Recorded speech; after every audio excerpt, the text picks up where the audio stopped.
میں اپنے بچپن سے یا یہ یہاں تراویح میں پڑھ رہا تھا تو مجھے سارا نقشہ شروع سے لے کر جب میں کلاس کے اندر جاتا، یعنی قرآن مجید حفظ، پھر اس کے بعد مفتی تخصص، یہ سارے میرے اساتذہ، میرے سامنے ان کا نقشہ آ گیا، قاعدے سے لے کر سپارے سے لے کر پھر آگے احادیث مبارکہ تک۔ اور پھر اس کے بعد میرا خود بھی 40 سال تقریباً یا اس سے کوئی زیادہ ہیں تدریسی شعبے کے ساتھ میرا تعلق ہے، اور میرا اپنا جو تجربہ ہے اس کی روشنی کے اندر جو نتیجے پر میں پہنچا ہوں کہ تعلیم کے لیے اور سمجھانے کے لیے اور کسی کو بات تفہیم کے لیے مار کے ساتھ اس کا تعلق نہیں ہے۔ ہم نے بہت مار کھائی ہے۔ جو مجھے ابھی نقشہ آیا، جو ہمارے سب سے زیادہ بھلے مانس استاد تھے نا، وہ کیا مارتے تھے ہمیں پتہ؟ کیوں بھائی یاد کیا مارتے تھے؟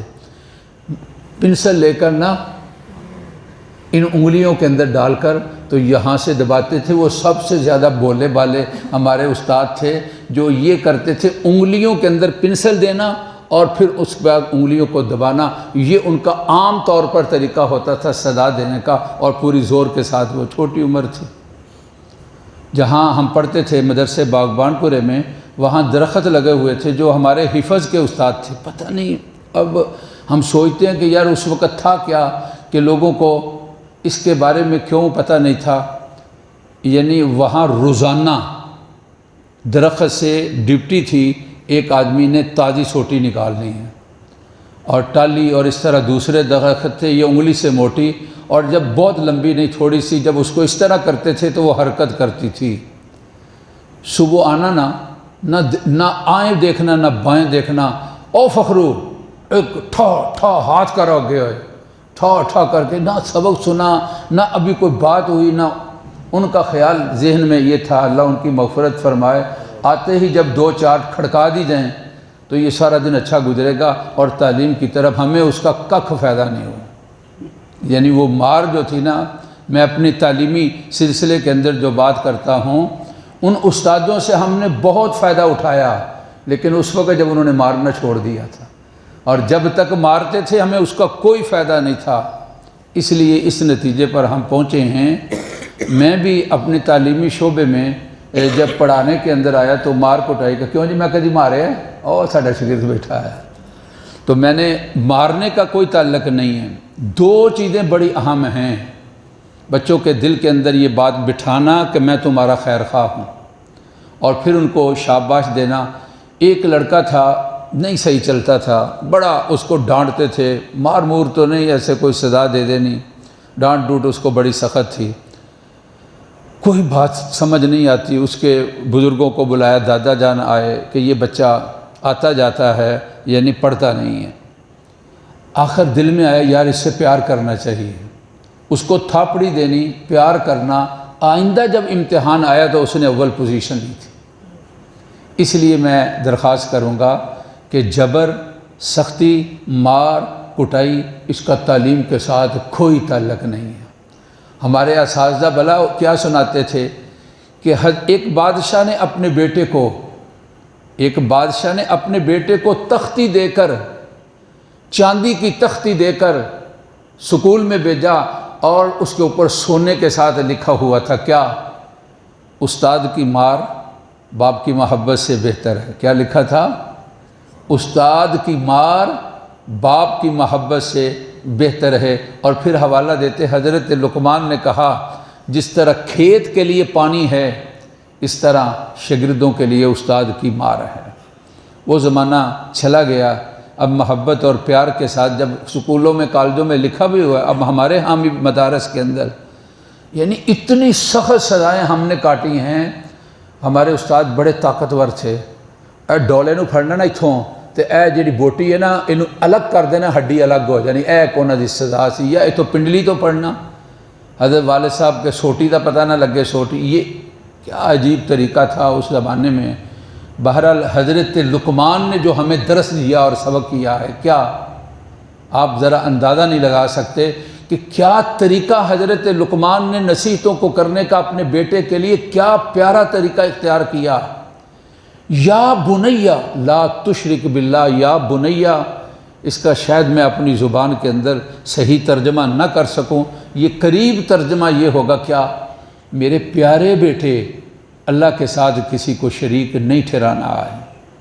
نصیحت قرآن نے بیان کی ہیں، عقائد کے بارے میں، عبادات کے بارے میں، اصلاح خلق کے بارے میں، اصلاح معاشرت کے بارے میں اپنے بیٹے کو سمجھایا اور نصیحتیں کی ہیں، لیکن کرتے ہوئے بار بار یہ کہتے ہیں کیا، یا بنیا لا تشرک باللہ، یا بنیا انہا ان تک مثقال حبہ، یا بنیا اقم الصلاۃ، یا بنیا لا تسائر خد، بار بار اپنے بیٹے کو کہتے ہیں اور ساتھ یہ رشتہ یاد دلاتے ہیں، او میرے پیارے بیٹے کہ تیرا اور میرا رشتہ پیار کا ہے، اور اس کا تقاضا یہ ہے میں تجھے اچھی بات کہوں، اور میں تجھے یہ باتیں کہہ رہا ہوں کہ اللہ کے ساتھ شرک نہ کر، یہ کہ اللہ تعالیٰ زمین و آسمان بلندیوں پر، زمین کی تہوں میں، پہاڑوں کی چوٹیوں میں ہے، یات بہ اللہ، اقم الصلاۃ، نماز قائم کرو، اچھی بات کا حکم کرو، بری بات سے منع کرو، لوگوں کے سامنے اکڑتے ہوئے مت چلو، ولا تصائر خدک للناس،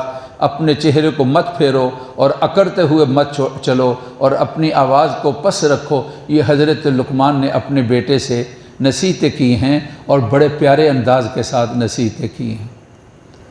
آج ہماری بہن بڑا پیار کرتی ہے، لیکن کس سے؟ اپنی بیٹی سے۔ اس سے غلطی ہو جائے تو بڑے پیار کے ساتھ سمجھاتی ہے، اور اگر غلطی بہو سے ہو جائے تو پیچھے سارا خاندان کا تذکرہ کر کے پھر وہاں پر پہنچتی ہے، تینوں تو کسی نے عقل سکھائی نہیں۔ انا للہ و انا الیہ راجعون۔ جو پیار اور محبت بیٹی کے ساتھ اس کی اصلاح کرنے کے اندر ہے، اگر ساس صاحبہ بھی اپنی بہو کو بول دے میری پیاری بیٹی یہ کام اس طرح کر لیا کرو، تو جواب کیا آئے گا؟ میری امی جان آپ کی مہربانی، آپ نے بتا دیا، آئندہ میں ایسا ہی کام کروں گی۔ اگر اوئے اور توئے کے ساتھ بولے گی تو پتہ کیا ہوگا؟ اس کی بیٹی کے ساتھ بھی اس کی ساس اوئے اور توئے کے ساتھ بولے گی۔ جو اپنی بیٹیوں کے ساتھ پیار چاہتی ہیں کہ ان کی ساس ان کی بیٹیوں کے ساتھ پیار کرے، اس دنیا میں یہ ضابطہ اللہ نے مقرر کیا ہے کیا؟ لوگوں کے اندر مشہور ہے، اور ضابطہ خدا کا مقرر کیا ہے کیا؟ جیسا کرو گے ویسا ہی بھرو گے۔ ہم یہ کہتے ہیں دوسرے کی بیٹیوں کو دبا دیں اور کہتے ہیں ہماری بیٹیوں خوشیوں کے ساتھ رہیں، یہ کیسے ہو سکتا ہے؟ دوسروں کے ساتھ تم ان کے حقوق نہ دو اور تم کہو کہ تمہاری بیٹی کو حقوق مل جائیں گے، اس طرح کبھی نہیں ہوگا۔ آپ ان کی اصلاح کریں۔ یہ ساس جو ہوتی ہے یہ بھی ایک استاد ہوتی ہے نا، سمجھانا ہوتا ہے، گھر کی بڑی ہوتی ہے اور اس کی ذمہ داری ہے، لیکن اس کے سمجھانے کے اندر کیا ہونا چاہیے جی؟ یہ چیزیں ہمیں بھلا کب پتہ؟ جب مفتی بن رہے تھے نا، وہاں ہمیں سمجھایا جاتا تھا کہ تدریسی شعبے کے اندر، یعنی کسی کو بات سمجھانے کے اندر کیا کیا طریقہ اختیار کرنا ہے۔ ان میں سے سب سے پہلی بات جس کو بات کہہ رہے ہیں اس کے بارے میں دل کے اندر بات ڈالنی ہے، کوشش کرنی ہے کہ میں اس کی بھلائی کرنے والی ہوں، میں اس کے ساتھ خیر کرنے والی ہوں، میں اس کے ساتھ اچھائی کرنے والی ہوں۔ حضرت لقمان نے اپنے بیٹے کو بڑی نصیحتیں کی ہیں، خلاصہ ایک جگہ بیان کرتے ہیں کیا؟ بیٹا میں 3000 تمہیں نصیحتیں کی ہیں، اب اس کو میں 3 نصیحتوں کے اندر بند کرتا ہوں۔ ان میں سے کہنے لگے کہ 2 چیزیں یاد رکھنے والی ہیں اور ایک چیز بھلا دینے والی ہے۔ اللہ کو ہمیشہ یاد رکھنا ہے اور موت کو ہمیشہ یاد رکھنا ہے۔ پتہ نہیں کب موت آ جائے اور آدمی ہونتے مل کے ایسا پتہ نماز اکٹھے سا کوئی پتہ نہیں ہے، اس کو جو وقت ہے اس کو غنیمت سمجھیں، اور کہا کہ کسی سے نیکی کی ہے تو اس کو بھلا دو، نیکی کر اور کنویں میں ڈال، بھلا دو، اس کا یاد نہ رکھو اور اس کا تذکرہ مت کرو۔ یہ بات غلط ہے، جس سے نیکی کی ہے وہ تم کو اذیت اور تکلیف دے گا۔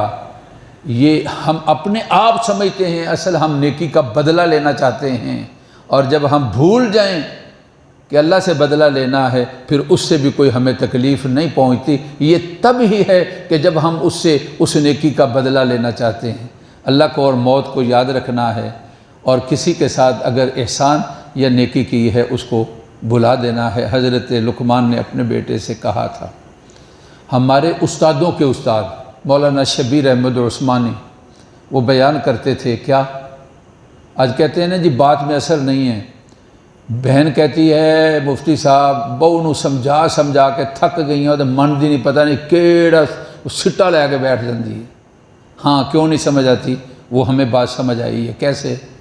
انہوں نے کہا کہ اگر بات ٹھیک ہو، بات سمجھانا چاہتے ہیں، بات ٹھیک ہو نا، نیت بھی تمہاری ٹھیک ہو، سمجھانا مقصد ہو، اس کی ماں کو اور اس کے بہنوں کو اور اس کے پورے خاندان کو ذلیل کرنا اور گالی دینا مقصد نہ ہو، بات ٹھیک ہو، اور کہا کہ نیت بھی تمہاری ٹھیک ہو اور انداز لب و لہجہ بھی ٹھیک ہو۔ جب تین چیزیں ہوں، بات ٹھیک ہو، لب و لہجہ ٹھیک ہو، نیت ٹھیک ہو، یہ ہو ہی نہیں سکتا کہ وہ بات اثر نہ کرے۔ اگر نہیں کرے گی تو سوچ لینا کہیں خرابی ہے۔ حضرت لقمان، سورۃ لقمان، حضرت لقمان کا تذکرہ اور ان کی نصیحتیں، بڑوں کی ذمہ داری، چھوٹوں کو سننا چاہیے۔ یہ مت کہنا چاہیے کہ یہ بڑے ہر وقت لگے ہی رہندے نے جی، گلاں ہی کرتے رہندے نے، اور بڑوں کے لیے چھوٹوں کے ساتھ پیار کا، محبت کا، خیر خواہی کا اور بھلائی کا اور اچھائی کا تعلق رکھتے ہوئے بڑا عمدہ انداز اور طریقہ اپنانا چاہیے۔ قرآن مجید کے اندر بھی ہے ادعو الی سبیل ربک بالحکمت والموعظۃ الحسنہ، کہ حکمت کے ساتھ اور اچھے واعظ کے ساتھ لوگوں کو دعوت دیجیے۔ اللہ مجھے بھی اور جتنے میرے شعبے کے ساتھ تعلق رکھنے والے لوگ ہیں، میٹھی بات، نرم بات، اثر والی بات، خیر وخائی اور بھلائی والی بات اللہ تعالیٰ کرنے کی توفیق نصیب فرمائے۔ ایسی بات جس میں شر ہو، جس میں نفرت ہو، جس میں آگ ہو، جس میں توڑ ہو، جس میں جھگڑے ہوں، اللہ بچا لے۔ ربنا تقبل منا انک انت السمیع العلیم۔ اللہم صلی علی سیدنا و مولانا محمد وعلی آل سیدنا و مولانا محمد وبارک وسلم۔ اللہ ہماری محفل قبول فرما، اللہ ہم پر کرم فضل فرما، لقمان کی حکمت کی باتیں ہمیں نصیب فرما، اللہ حکمت اور دانائی اور سمجھداری کا حصہ کچھ نصیب فرمائی۔ جتنے پریشان حال ہیں اللہ پریشانیاں دور فرما، جتنے اچھے مقاصد ہیں اللہ ان میں کامیاب فرما۔ اللہ رمضان کے سارے روزے قبول فرما، بیماروں کو صحت دے دے، جتنے ہمارے عزیز و اقربا ہیں جہاں ہیں اللہ ان کو ساری خوشیاں نصیب فرما۔ دوست احباب دوسرے ملکوں کے اندر ہیں، اللہ ان کے لیے ساری خوشیوں کا انتظام کریے اور ان کو ہر پریشانی سے بچا لیجیے۔ اور ربنا تقبل منا انک انت السمیع العلیم، وصلی اللہ تعالی علی سیدنا و مولانا محمد و آلہ و اصحابہ اجمعین برحمتک یا ارحم۔